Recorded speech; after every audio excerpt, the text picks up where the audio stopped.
तो तमाम अहम खबरें, यूक्रेन के पूर्वी इलाके डोनेट्स्क में फायरिंग तेज हो गई है। इस बीच ये भी खबर आ रही है स्कूल और घरों पर लगातार हो रही है बमबारी में डोनेट्स्क का जो मिडिल स्कूल है वो भी पूरी तरह से तबाह बर्बाद हो गया है। लगातार फायरिंग से डोनेट्स्क के लोगों में दहशत है। गोलाबारी के चलते लोगों को सुरक्षित जगहों पर पहुंचाया गया है और इस गोलाबारी से जुड़ी कुछ तस्वीरें इस वक्त आप देख रहे हैं। डोनेट्स्क इलाके से ये जो ताजा तस्वीरें सामने आई हैं ये बयां कर रही हैं कि इस वक्त हालात कैसे हैं। एक स्कूल पर किस तरह से हमला बोला गया है, किस तरह से फायरिंग की गई है और जो दीवारें हैं इस स्कूल की वो पूरी तरह से छलनी नजर आ रही हैं।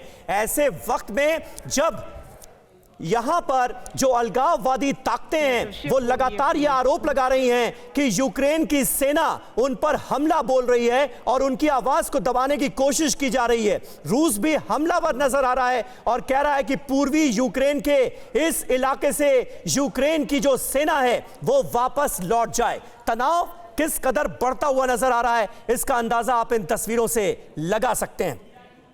अंशु जोशी हमारे साथ मौजूद हैं। अंशु जी, सबसे बड़ा खतरा तो यही है क्योंकि ऐसा तो लग नहीं रहा कि यह पूर्वी यूक्रेन तक सीमित रहेगा मसला। रशिया जिस तरह से आगे बढ़ता हुआ नजर आ रहा है, पहले ही यूक्रेन को 3 तरफ से घेरा जा चुका है, अब पूर्वी यूक्रेन में भी रशिया की सेनाएं पहुंच चुकी हैं। तो कल को तो यूक्रेन की तरफ से जो खतरा जताया गया कि पूरे यूक्रेन को अपने में शामिल कर लेगा रशिया, हमारे ऊपर अटैक कर देगा, वो आशंका भी तो प्रबल हो रही है।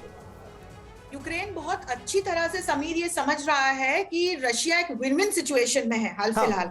और वो जो कर रहा है यूक्रेन के साथ आज, वो 2008 में जॉर्जिया में कर चुका है। यदि आप 2008 का समय याद करें तो पुतिन के ही नेतृत्व में रशिया ने इसी प्रकार से जॉर्जिया में सेपरेटिस्ट ताकतों के माध्यम से वहां 2 प्रांतों को स्वतंत्र घोषित किया था। और एग्जैक्टली यही सिचुएशन मुझे हाल फिलहाल पूर्वी यूक्रेन में दोहराती हुई नजर आ रही है। 2014 में इसी तरह से पुतिन के ही नेतृत्व में रशिया ने क्रीमिया को भी अपने कब्जे में ले लिया था और यही सब यूक्रेन के लिए चिंता की वजह है। यूक्रेन एक समय पे रशिया का ही भाग था, लेकिन आज वो एक स्वतंत्र देश है और शायद यही कारण है कि वो आज नाटो के पीछे जाता हुआ हमें नजर आ रहा है और इसीलिए रशिया इसे एक बहाने की तरह भी इस्तेमाल कर रहा है। और ये रशिया ने बोल भी दिया कि अगर यूक्रेन की तरफ से हमला किया जाता है तो रशियन सेना आजाद होगी। लेकिन ब्रिगेडियर दत्ता, क्या अमेरिका अपनी ही बनाई दवा को चख रहा है? क्योंकि ऐसे बहुत सारे, हम अरब स्प्रिंग से अगर शुरू करते या उसके पहले भी हम अफगानिस्तान भी चले जहां रशियन इन्फ्लुएंस हुआ करता था, जिस तरीके से सेपरेटिस्ट फोर्सेस को अमेरिका पहले तैयार करता है और फिर वहां से रूस को हटाता है, उसके प्रभाव को खत्म करता है, क्या वही दवाई दोबारा अमेरिका को रूस टेस्ट करा रहा है?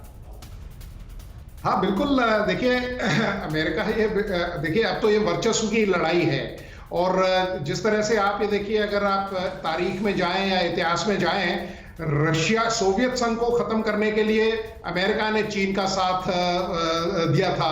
अब अगर अमेरिकन वर्चस्व खत्म किया जा रहा है तो रूस चाइना के साथ है।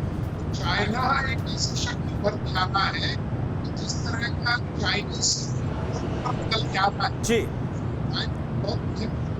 चलिए ब्रिगेडियर दत्ता, बहुत बहुत शुक्रिया। रविंदर सचदेव आपका भी और अंशु जोशी आपका भी बहुत बहुत शुक्रिया। परवाह देश की, सोमवार से शुक्रवार रात 10 बजे TV9 भारतवर्ष पर।